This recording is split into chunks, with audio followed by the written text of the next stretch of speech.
श्रोते हो, आजच्या आख्यानाचा जो विषय आहे ना तो म्हणजे विदर्भातले अष्टविनायक.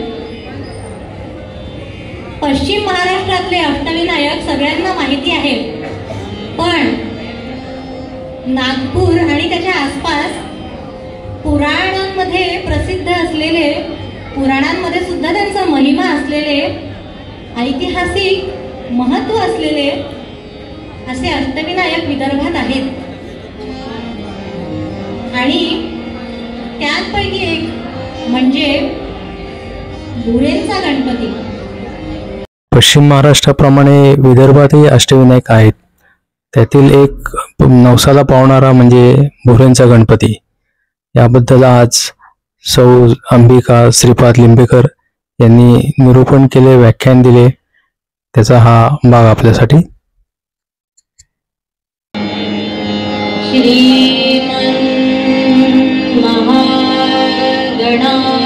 श्रीमन्महागणाधिपतये नमः. श्री सरस्वत्यै नमः. श्री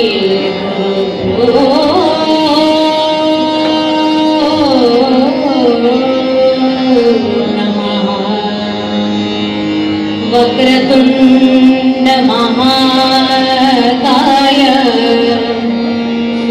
सूर्यकोटि समप्रभ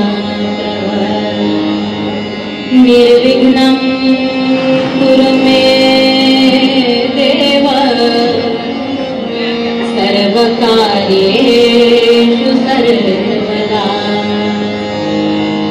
गणनाथ सरस्वती रवि शुक्रो बृहस्पति पंचेतानि स्मरे नित्यं वेदवाणी प्रवर्तते. शुभा बोला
रघुपति राघव राजा राम पतित पावन सीताराम. रघुपति राघव राजा राम पतित पावन सीताराम. रघुपति राघव राजा राम पतित पावन सीताराम. रघुपति राघव राजा राम पतित पावन सीताराम. सीताराम. रघुपति राघव राजा राम पतित पावन सीताराम. रघुपति राघव राजा राम पतित पावन सीताराम.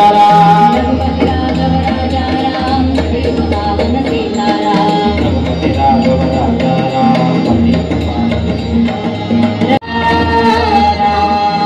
पंढरीनाथ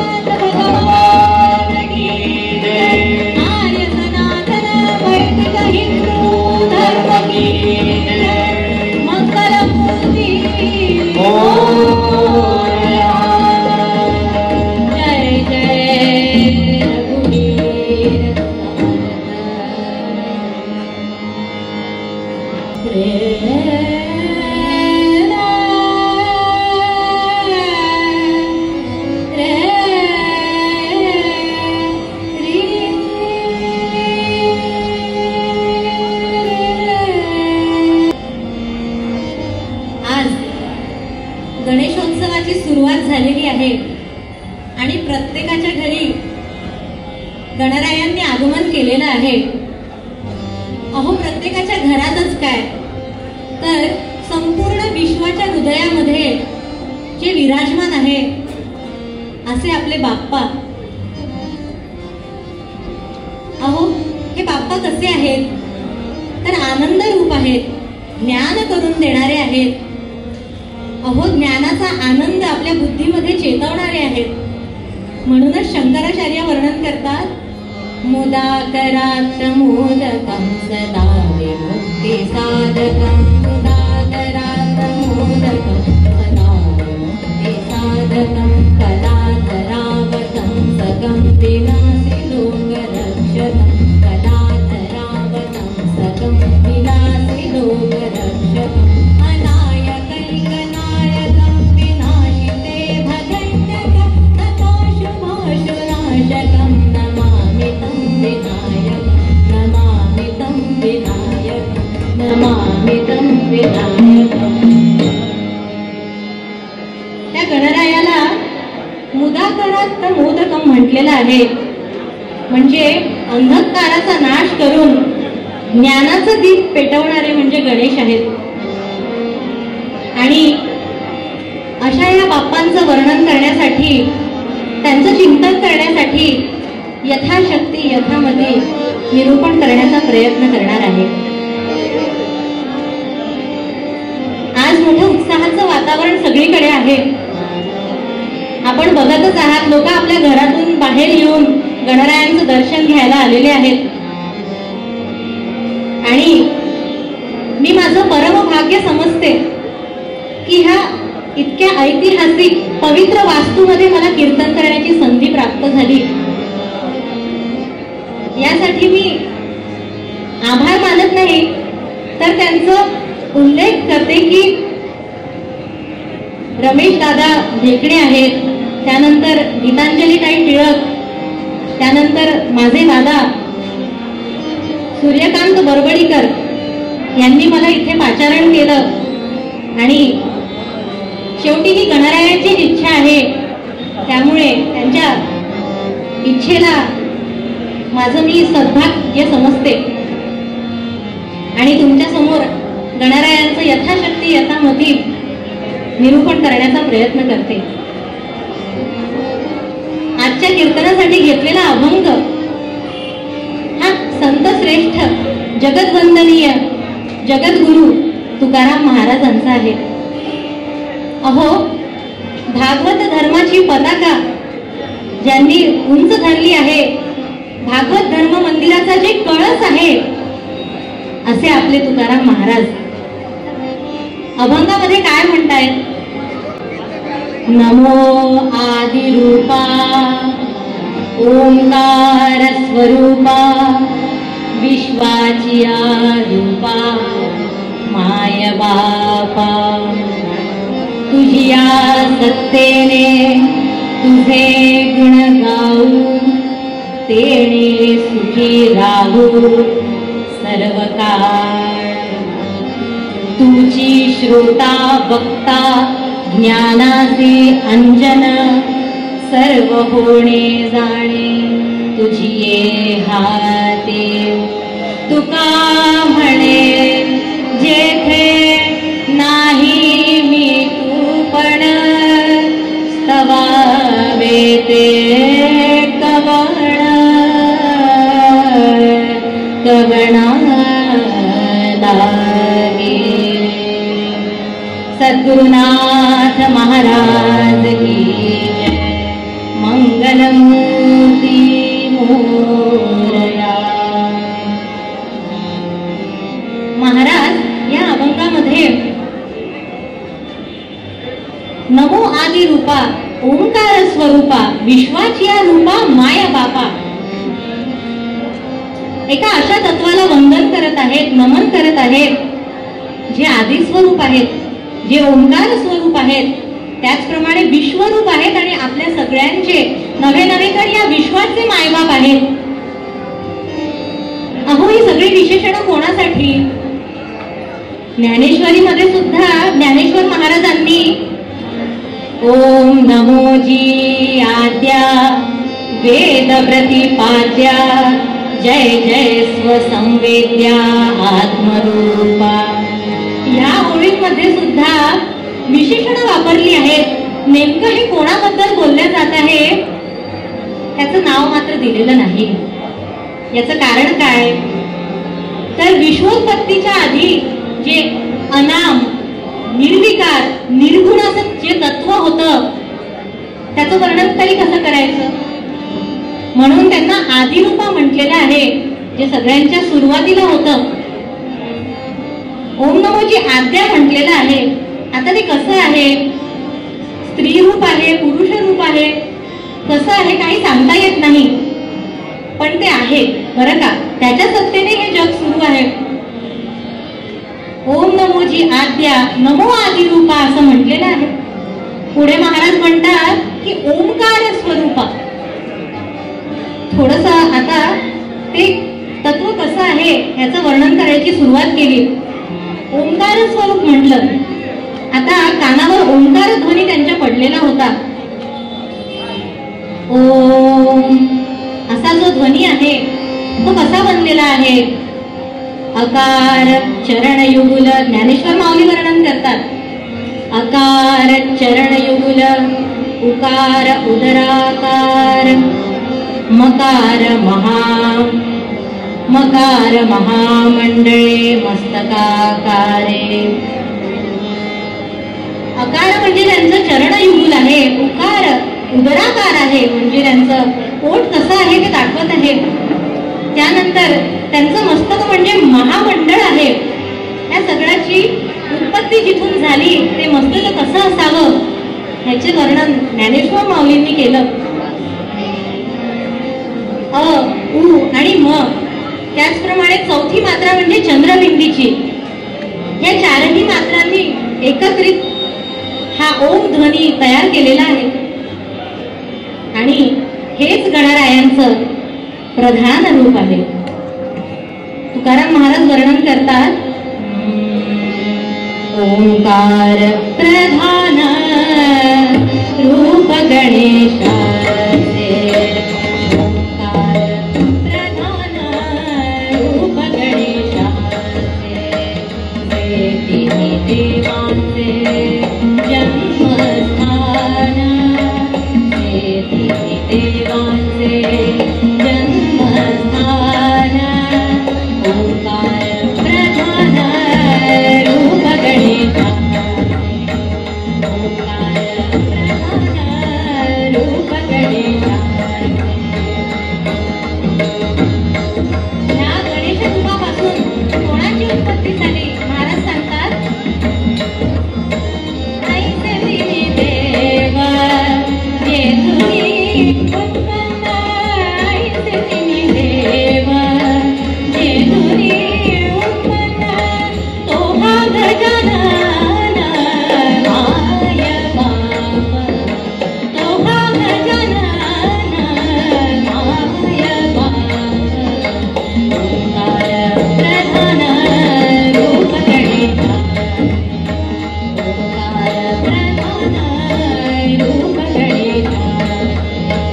ओंकार प्रधान रूप गणेशाचे. रूप गणेशाचे. रूप गणेशाचे.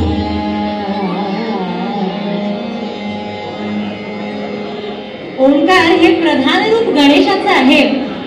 अहो तुम्ही म्हणाल की आदी स्वरूप आहे ओंकार स्वरूप आहे नवे नवे विश्वरूप आहे. पण ह्या संपूर्ण अभंगामध्ये वक्रतुंड गणपती गणराय गणेश विघ्नकर्ता विघ्नहर्ता सुखकर्ता असं कोणतंही गणपतीचं नाव आलेलं नाही.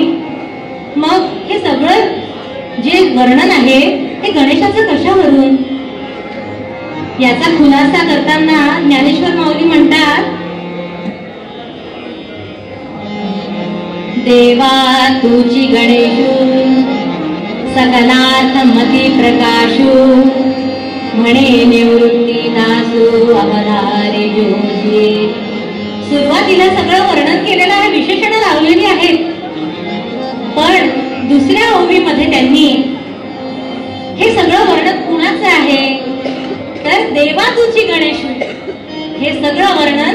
तुझंच आहे, गणेश आहे तुझंच आहे हे वर्णन असं मोठ्या प्रेमाने सांगितलेलं आहे. आणि बघा, हे सगळं वर्णन गणेशांना अगदी लागू होतं. कारण पुराणांमध्ये ज्या कथा आहेत की शंकर आणि पार्वतींचा पुत्र हा गणेश आहे, तेही तितकंच खरं. पण जेव्हा पार्वती आणि शंकराचं लग्न झालं तेव्हा पार्वतीने गणेश पूजला होता. आहे की नाही गमतीची गोष्ट? कारण सगळ्यांचा आधी करता, सगळ्यांच्या उत्पत्तीच्या पहिलेपासून असणारा विष्णू, ब्रह्मा आणि महेश यांची उत्पत्ती ज्याच्यापासून झाली आहे ते म्हणजे आपले गणराय आहेत. कार्यारंभी त्यांची पूजा केली जाते. अहो, हे सगळं जग जे सुरू आहे ना ते त्याच्याच सत्तेमुळे सुरू आहे.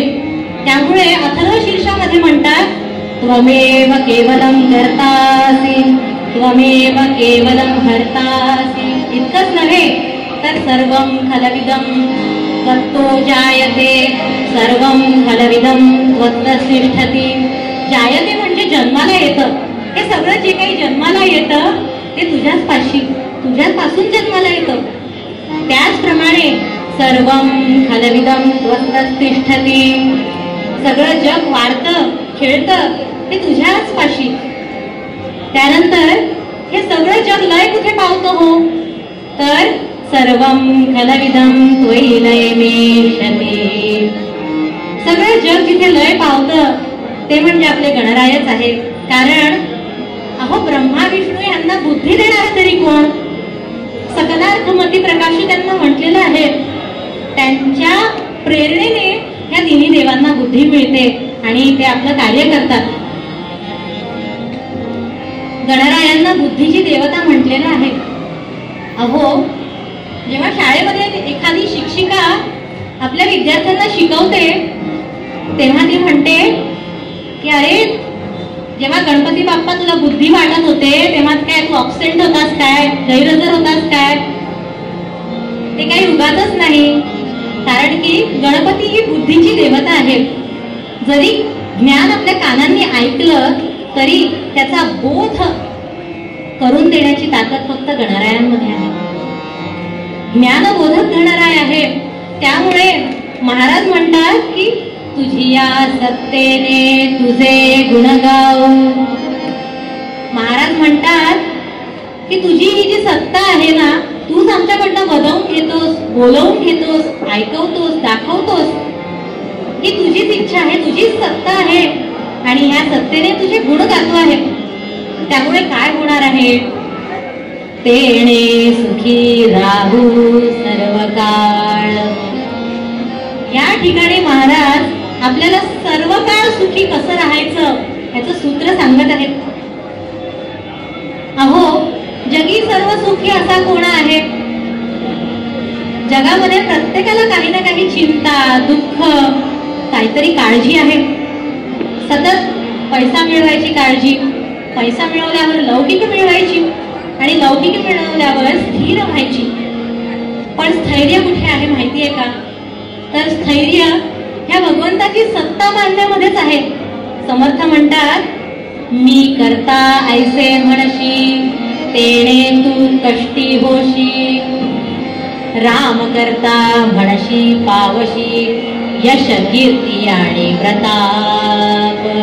सद्गुरुनाथ महाराज की मंगलमूर्ती मोरया. राम करता म्हणा, गणेश करता म्हणा, त्या भगवंताची सत्ता मानली ना की आपल्याला सर्व काळ सुखी राहता येईल. कारण आपलं दैनंदिन जीवनातलंच उदाहरण बघा. एखादी गृहिणी छान स्वयंपाक करते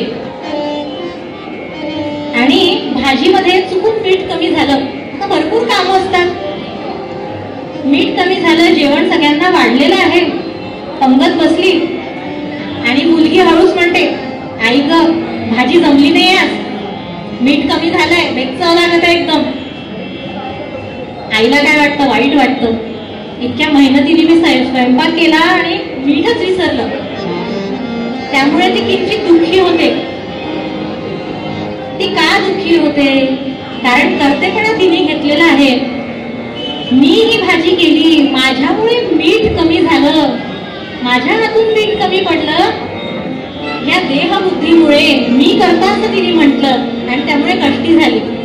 पण हे सगळं माझ्याकडून रामानेच करवून घेतलं आहे, देवानेच करवून घेतलं आहे असं तिने जर का म्हटलं असतं तर ती इतकी दुःखी झाली नसती, तिचं समाधान टिकलं असतं. म्हणून महाराज म्हणतात की सर्व काळ सुखी राहायचं असेल तर तुझ्या सत्तेत आम्ही राहतो असं मानावं लागेल. म्हणूनच महाराज म्हणतात पुढच्या चरणामध्ये, तुझी श्रोता वक्ता ज्ञानासी अंजन. अहो ज्ञानरूपी अंजन आपल्या डोळ्यामध्ये घालून ह्या जगाकडे कसं बघायचं आहे हे महाराज आपल्याला सांगतात, गणराय आपल्याला सांगतात. म्हणून महाराज म्हणतात की तुझी श्रोता वक्ता. आता सगळं काही करता भगवंत आहे, म्हणून श्रोताही तोच आहे आणि वक्ताही तोच. पण खऱ्या अर्थाने माहितीये का, गणपती श्रोता सुद्धा आहे आणि वक्ता सुद्धा आहे. आता तुम्ही म्हणाल ते कसं, तर व्यासांनी जेव्हा महाभारत सांगितलं तेव्हा गणरायांनी ते लिहिलं आणि सांगताना त्यांनी श्रोत्याची भूमिका वठवली. आधी ते श्रोता झाले आणि मग त्यांनी लेखन केलं, म्हणून त्यांना श्रोता म्हटलेलं आहे.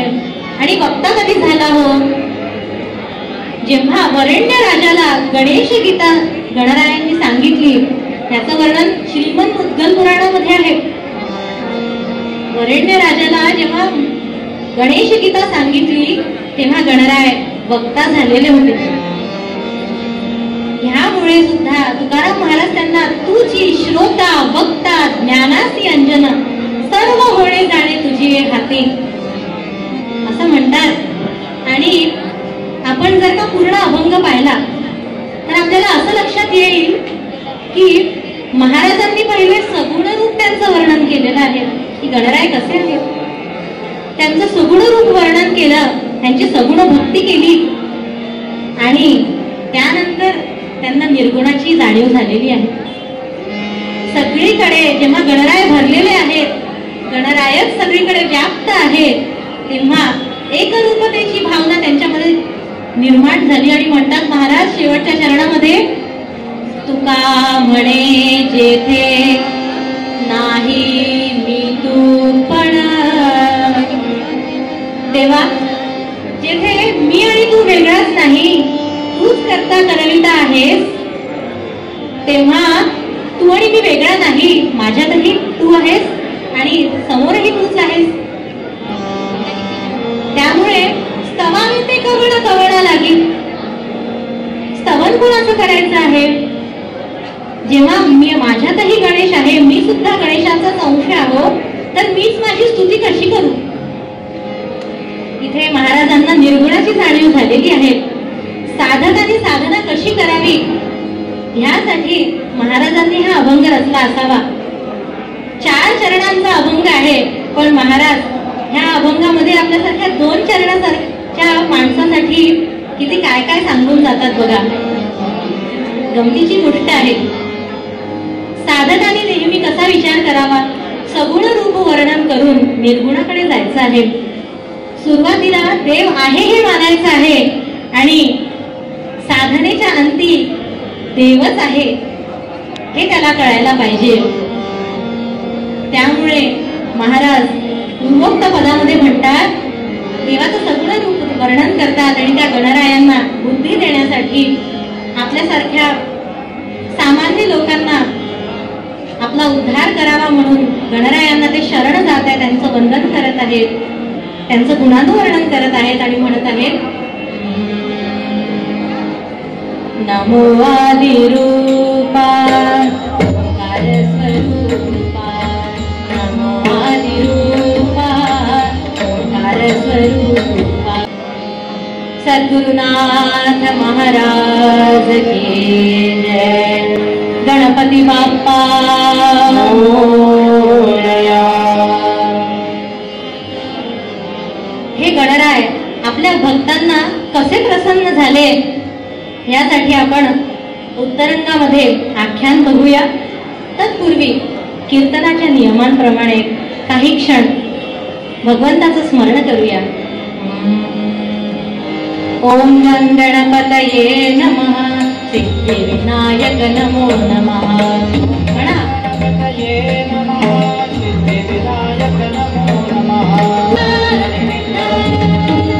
श्री गुरु ज्ञानदेव पंढरीनाथ भगवान की जय मंगलमूर्ती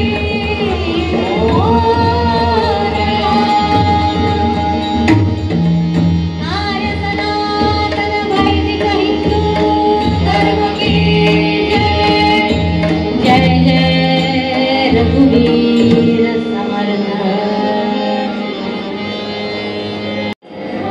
अदोष क्षेत्रा माझी अदोष क्षेत्रा माझी होते मस्ती करोन विष्णुपुरे होते मस्ती करोन विष्णुपुरे अगाध भावतयांचा अगाध भावतयांचा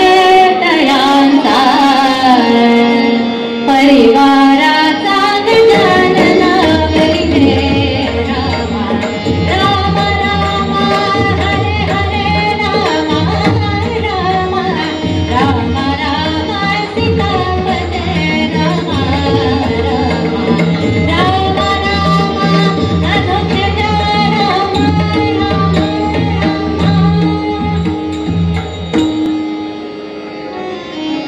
अदोष क्षेत्रा माझी राहती वस्ती करोन विष्णुपुरे अगाध भावतयांचा परिवाराचा गजानना वैगे मंगलमूर्ती मोरया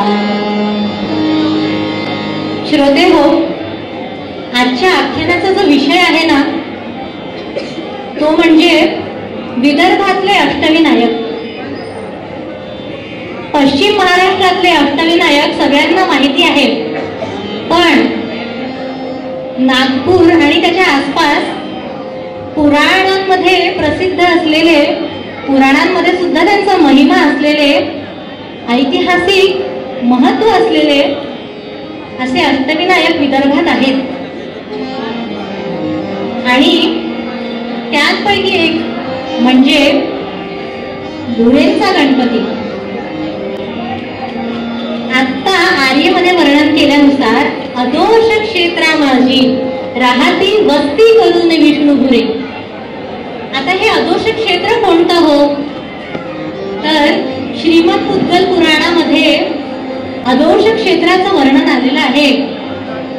या अदोष क्षेत्राचा महिमा असा की जेव्हा विष्णूंनी वामन अवतार घेतला तेव्हा बळीराजाचा नाश करण्यासाठी त्यांनी जो अवतार धारण केला होता, हे अवतार कार्य सिद्धीला नेण्यासाठी कश्यपांनी त्यांना सांगितलं की वामना, तुम्ही गणरायांची स्थापना करा. गणरायांची आराधना केल्यामुळे तुमचं हे जे अवतार कार्य आहे ते संपूर्ण होईल, पूर्ण होईल, सिद्धीला जाईल.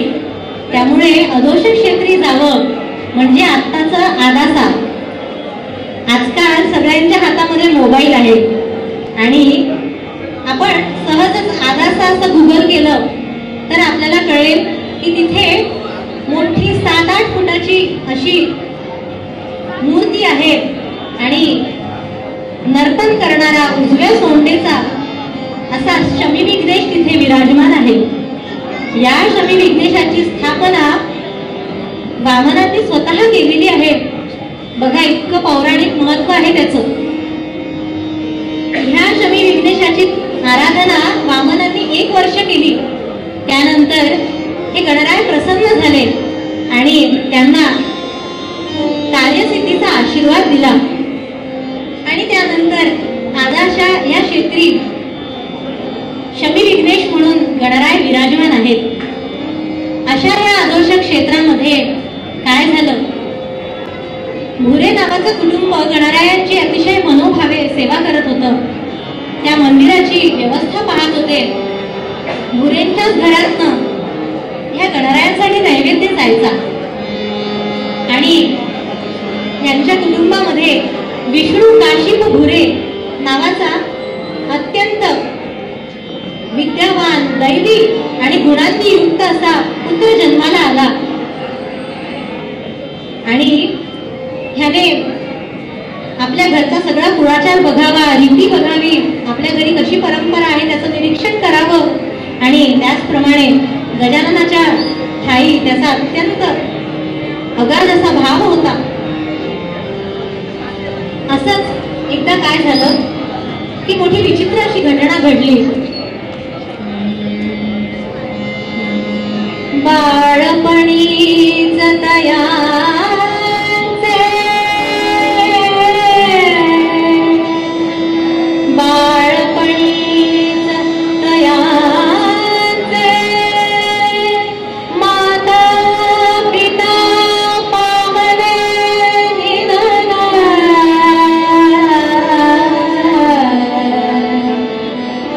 अनाथ पाहून त्यांना झाले दुःखीत सर्वही स्वजन.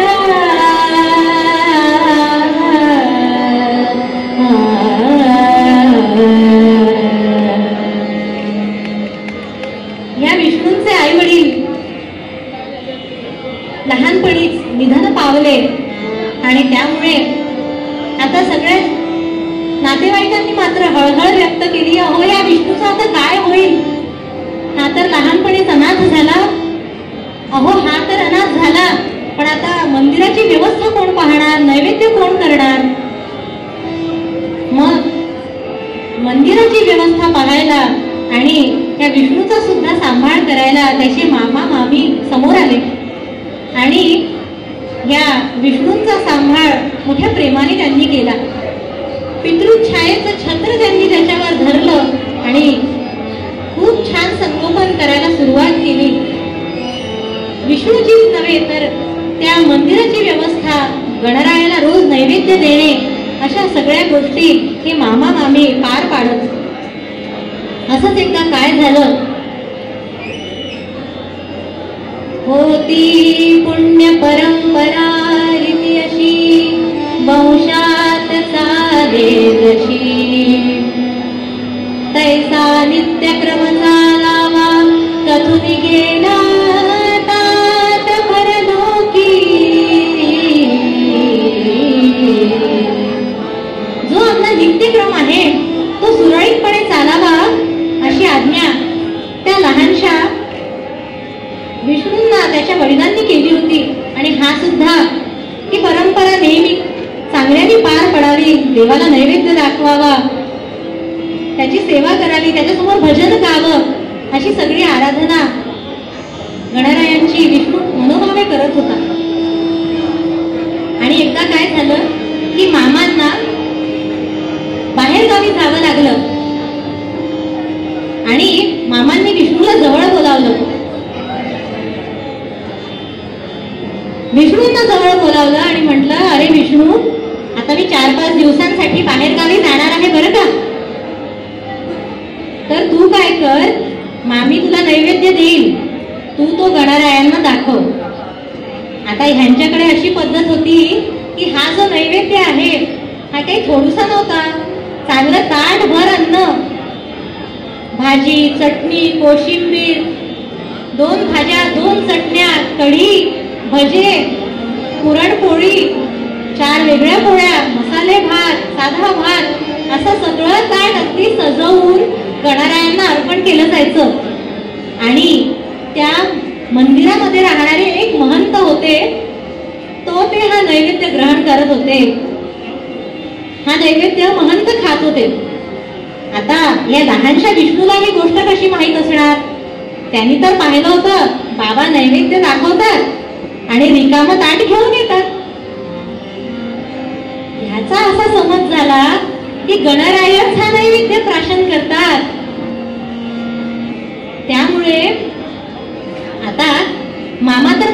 केले. आता नैवेद्य दाखवण्याची पाळी या विष्णूवर आलेली आहे. मामींनी नैवेद्य द्यावा आणि ह्या विष्णूंनी घेऊन जावा. ज्ञानाय स्वाहा, उदानाय स्वाहा, समानाय स्वाहा सगळं काही त्यांनी नैवेद्य दाखवावा. आणि डोळे मिटून हा तिथे बसला. ह्याला वाटलं की आता गणराई येतील आणि पटपट नैवेद्य खातील. अहो बालमन होतं ते, त्याला कुठे समजतं दगडाचा देव खरंच कुठे नैवेद्य खाणार आहे. बघा, लहान मुलगा असेल तर त्याचा भाव किती शुद्ध असतो. माझे वडील नेहमी म्हणायचे की लहानपणी जर तुम्ही देवाची आराधना केली, देवाचा जप केला तर त्याचं महत्व खूप असतं. नामस्मरण हे बँकेत ठेवलेलं पैशासारखं असतं. तुम्ही जितकं नामस्मरण घ्याल तितकं तुमचा बँक बॅलन्स वाढत असतो. मग मी गंमतीने म्हणाली की बाबा मग लहानपणी रेट ऑफ इंटरेस्ट पण जास्त असतो ना. गोपाल कृष्ण भगवान, लहानपणीचा जो भाव असतो तो शुद्ध असतो. शुद्ध अंतःकरणाने ह्या विष्णूंनी गणरायांना नैवेद्य अर्पण केले. पण हा थोडा वेळ थांबला. 1 तास झाला, 2 तास झाला, गणपती काही येईना, नैवेद्य काही खाईना. ह्यानी म्हटलं अरे गणराया, बाबा नैवेद्य दाखवतात, मामा नैवेद्य दाखवतात, तेव्हा तू नैवेद्य ग्रहण करतोस, पण मी दाखवलं तर नैवेद्य का ग्रहण करत नाहीस. आणि मोठ्या प्रेमाने, मोठ्या भक्तिभावाने त्यांनी विनवणी करण्यास सुरुवात केली. म्हणायला लागला,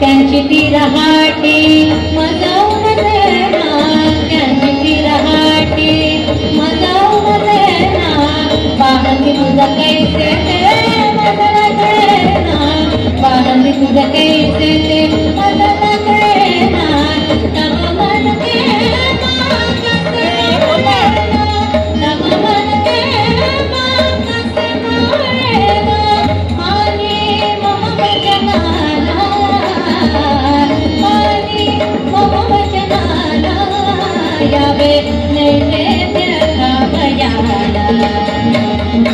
ऐका गणराया, यावे नैवेद्य खावयाला. मोठ्या नैवेद्य तऱ्हेने विनवतो आहे. अरे देवा, मला कळत नाही की तुला कसं बोलवतात. देवा, हा नैवेद्य खायला ये.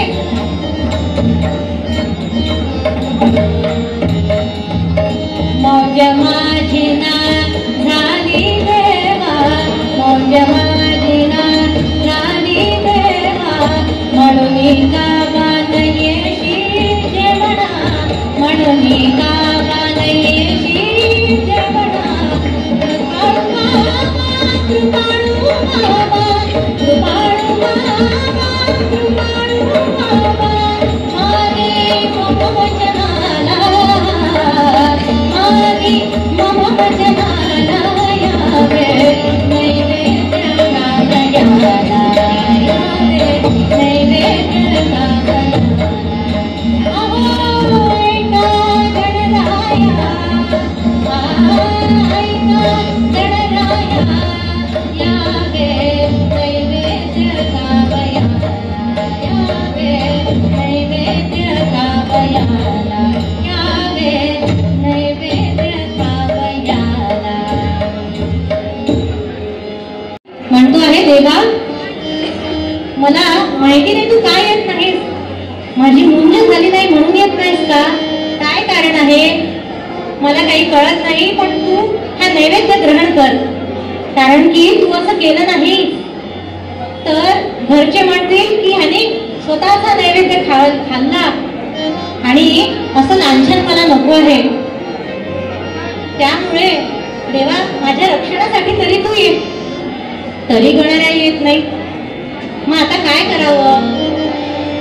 ह्या विष्णूंनी मोठा दगड ढकलत आणला आणि म्हणाला, देवा आता जर आला नाहीस ना तर याच दगडावर डोकं आपटून माझा जीव देतो. तुझ्या समोरच देतो, आत्ताच देतो.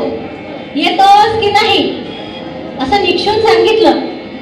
आता गणरायांनी सुद्धा ह्या बालमनाचा विचार केला आणि गणराय तिथे स्वतः प्रकट झाले. मंगलमूर्ती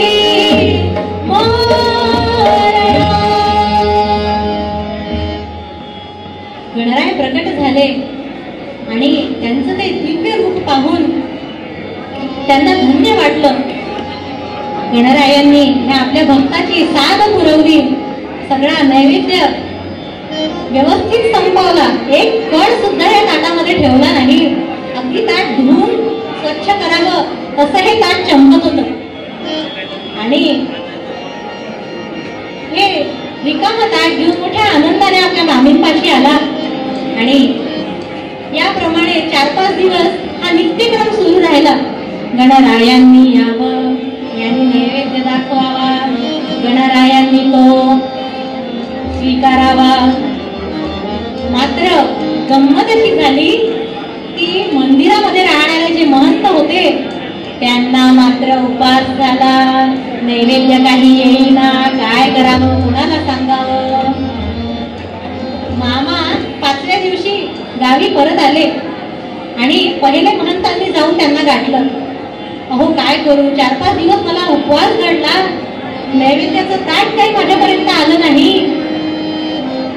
मामांना आश्चर्य वाटलं. अरे विष्णूला मी ही कामं सांगितली होती, त्याने काही नाही पठ्याने वाटतं. घरी जाऊन त्याचा कानच धरतो. मामा घरी गेले, विष्णूंना बोलावलं. अरे विष्णू इकडे, काय नैवेद्य दाखवला नाहीस काय तू? हा म्हणाला, नाही नाही मामा दाखवलं मी नैवेद्य आणि गणरायांनी सुद्धा खाल्ला तो. काय गणरायांनी खाल्लं? असं कसं शक्य आहे? अरे ते महंत म्हणत होते त्यांना 4-5 दिवस नैवेद्य मिळालं नाही. काय झालं, कुठे गेला नैवेद्य? विष्णू म्हणाला, मामा मी खरं सांगतो, गणरायांनीच तो खाल्लेला आहे. गणपती येत होता छोट्या छोट्या उंबरावर आणि सगळा नैवेद्य कट्टम स्वाहा करत होता. मामा म्हणाले, हा काय प्रकार आहे? मामी म्हणाली, थांबा. मामी म्हणायला लागली, म्हणे बाळा नैवेद्य, म्हणे बाळा नैवेद्य रुनिया, गणेशाला भोजन करूया. जावे जावे तव पाठ कराया, मग जावे तव पाठ कराया. पाठ पाहते मी पैसे पंक्तीला, पाठ पाहते मी पैसे पंक्तीला. मामींनी मध्यस्थीचा एक मार्ग काढला. मामी म्हणाली, अरे विष्णू तू एक काम कर, नैवेद्याचं ताट घेऊन जा. आणि मामांना म्हणाली, तुम्ही याच्या मागे मागे जा. काय प्रकार आहे ते स्वतःच्या डोळ्यांनी बघा.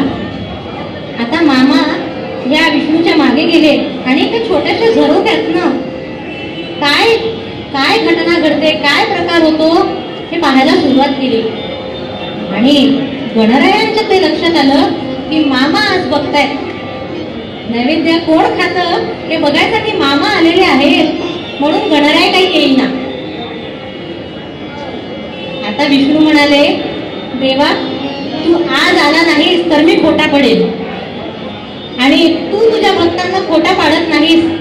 तू भक्त रक्षक आहेस, कृपाळू आहेस. देवा इथे ये, तुझं रूप दाखव.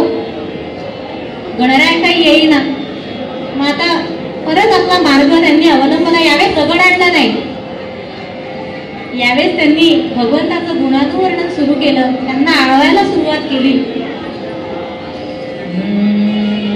रूप दाविवार कर भालना, रूप दाविवार कर भालना, रूप दाविवार कर भालना, रूप दाविवार. मोठ्या प्रेमाने आळवणी सुरू आहे. म्हणताय देवा दर्शन दे. रूप दाविवार कर भालना, अनंत फणीवर भूषणा, अनंत फणीवर भूषणा, रूप दाविवार कर भालना, रूप दाविवार कर भालना.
गणपती बाप्पा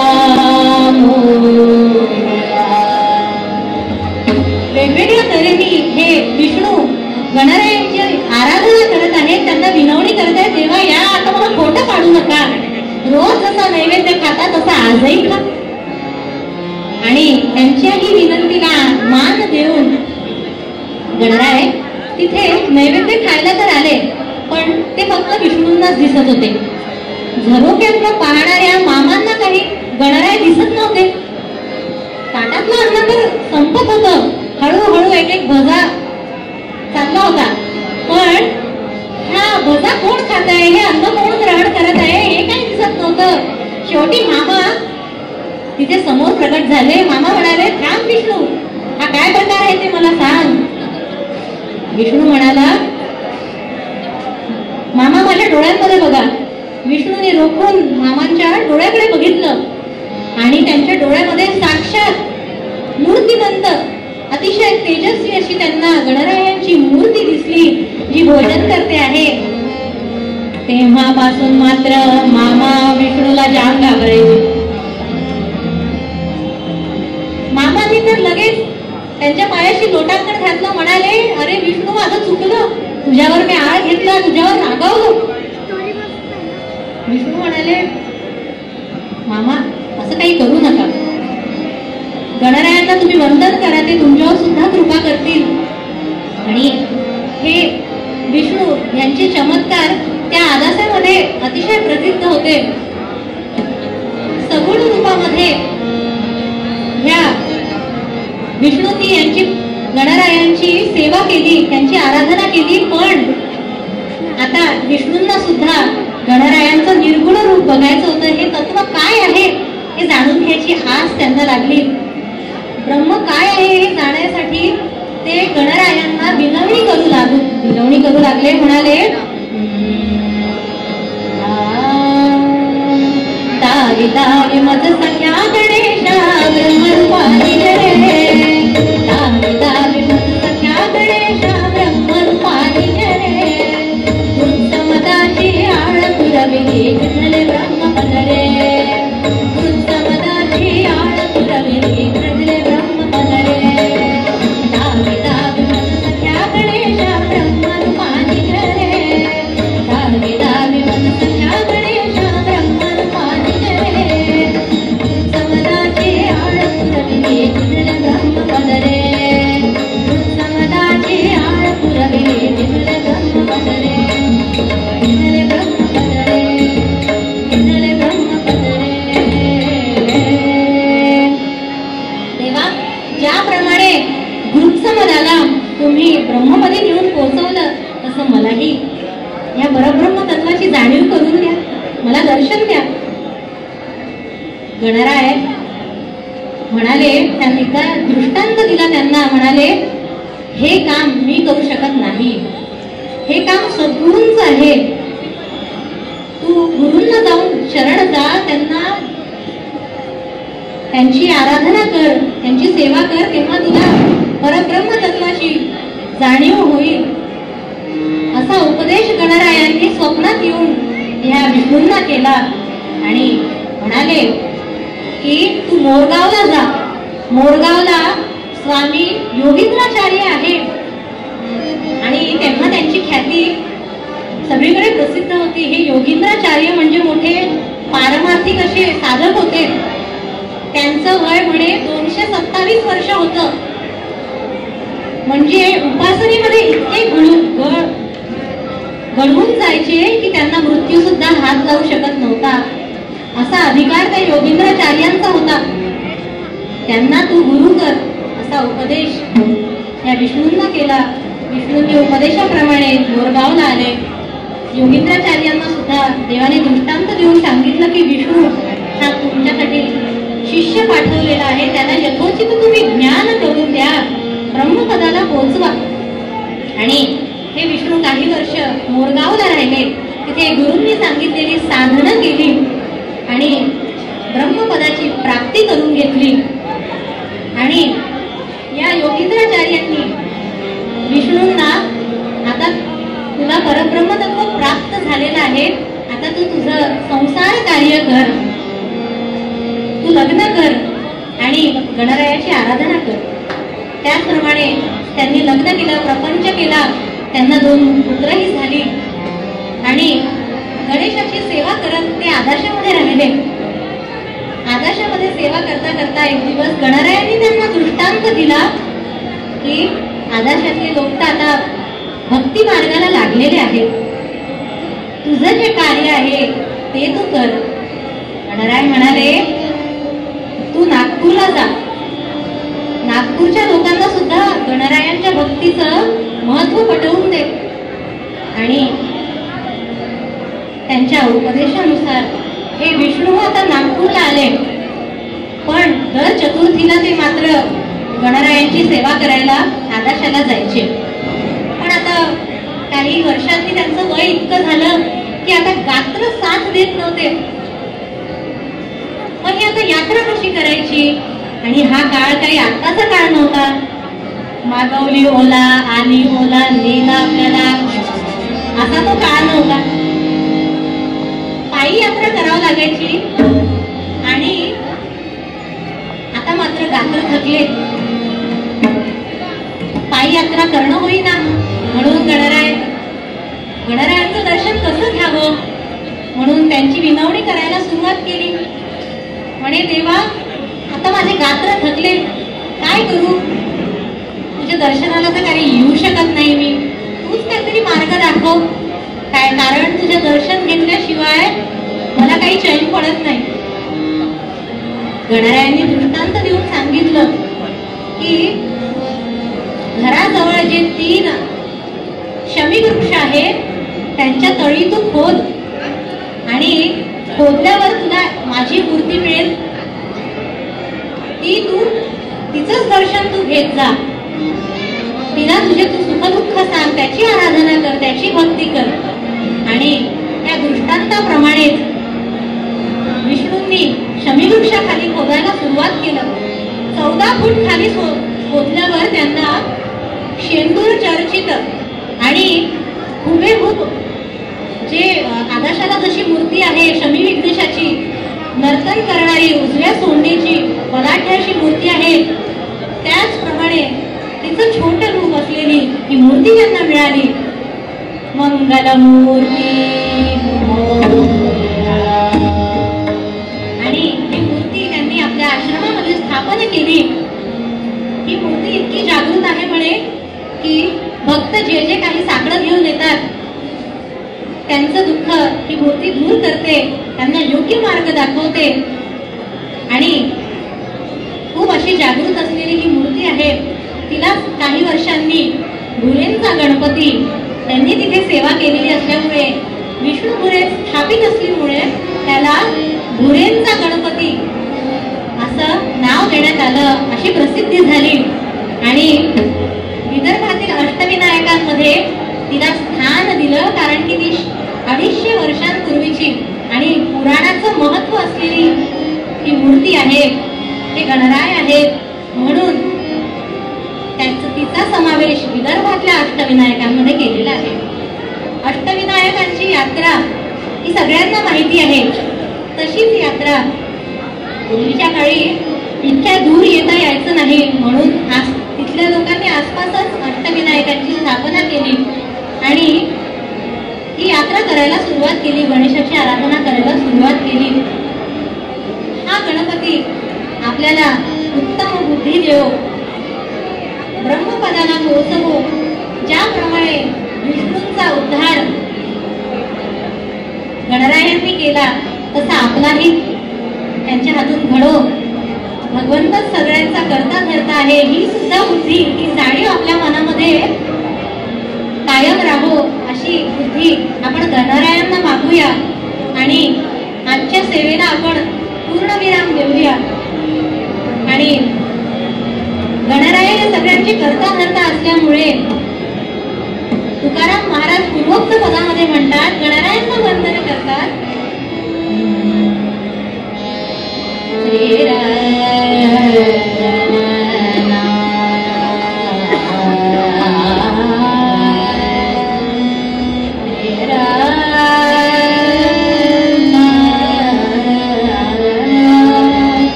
आदिरूपा ओंकार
ओंकार